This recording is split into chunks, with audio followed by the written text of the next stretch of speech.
Migration. It's practically baked into the American experience, isn't it? It's a core ingredient of our national DNA, like loving freedom a little too much or thinking that Guy Fieri is an acceptable cultural ambassador. But these days, migration is also one of the most contentious issues in America. From sea to shining sea, cities are feeling the squeeze as they try to make room for new arrivals, both from within the United States and from beyond our borders. It's like trying to fit an entire clown car into a clown shoe, which I'm realizing now is probably something they actually try to do at clown college.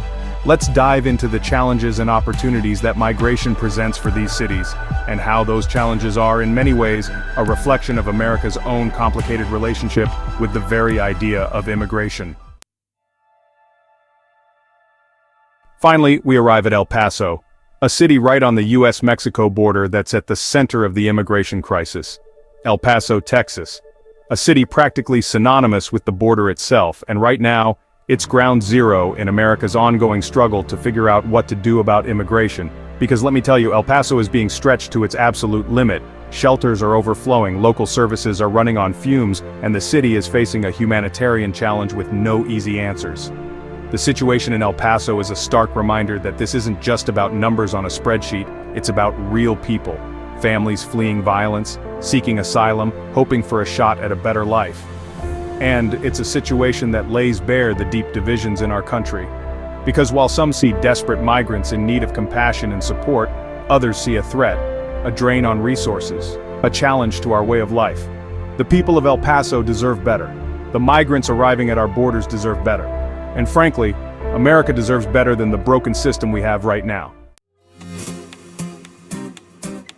Houston's booming economy and relatively affordable housing have attracted a growing immigrant population. Houston, we have a thriving immigrant population. This city, known for its sprawling urban landscape and its ability to sweat through a phone book, has become a magnet for people from all over the world. And why not? Houston boasts a relatively affordable cost of living, at least compared to, say, the lunar surface, a diverse economy that's not afraid of a little hard work, and enough cultural attractions to make your head spin faster than a rodeo bull rider after a long night. But let's not sugarcoat it. Houston's rapid growth, fueled in no small part by immigration, has also brought its share of challenges. The city's infrastructure, much like a questionable bowl of chili, is feeling the strain. Schools are bursting at the seams, traffic is about as much fun as a root canal performed by a mime, and the housing market, while still relatively affordable, is starting to resemble a game of musical chairs where the music never stops and someone keeps removing chairs. But here's the thing about Houston. This is a city that's not afraid of a challenge. They don't just lasso problems here, they wrestle them to the ground, hog-tie them, and then invite them over for a barbecue. Houston is constantly evolving, adapting, and finding ways to accommodate its growing and increasingly diverse population. It's a city that understands that diversity isn't just a buzzword, it's a strength. Chapter 3. Los Angeles, a city of dreams and disparities. Los Angeles is another city that has long been shaped by waves of immigration. Ah, Los Angeles, the city of angels, land of sunshine, stardust, and soul-crushing traffic jams. This sprawling metropolis, where dreams go to get a tan and a screenplay deal, has always been a beacon for those seeking fame, fortune, and a decent burrito. And a huge part of what makes LA so vibrant, so dynamic, so utterly LA, is its incredible diversity. This is a city built by immigrants, from the early settlers who arrived seeking a better life to the waves of newcomers who continue to flock to LA from all corners of the globe.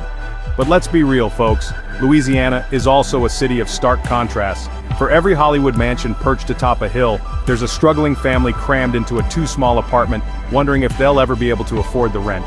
Los Angeles is grappling with a housing crisis of epic proportions, one that's pushing long-time residents out and making it nearly impossible for newcomers to gain a foothold. The schools are overcrowded, the streets are congested, and the cost of living is enough to make even a movie star wince. Whether LA can find a way to address these challenges and create a more equitable future for all its residents, well, that remains to be seen. Chapter 4, Miami Paradise Found, Housing Not Included.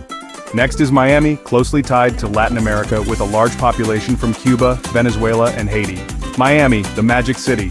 Where the sun is always shining, the mojitos are always flowing, and the rhythm of salsa music is practically a heartbeat. This city, with its Art Deco architecture and its distinctly Latin flavor, has long been a magnet for those seeking a taste of paradise. And for many immigrants, particularly those fleeing political turmoil or economic hardship in Latin America and the Caribbean, Miami has been a beacon of hope, a place to start over, to build a new life. But let's be real, paradise doesn't come cheap. Miami's housing market is hotter than a habanero pepper dipped in lava, and it's squeezing out many long-time residents and making it nearly impossible for newcomers to afford even a modest place to live.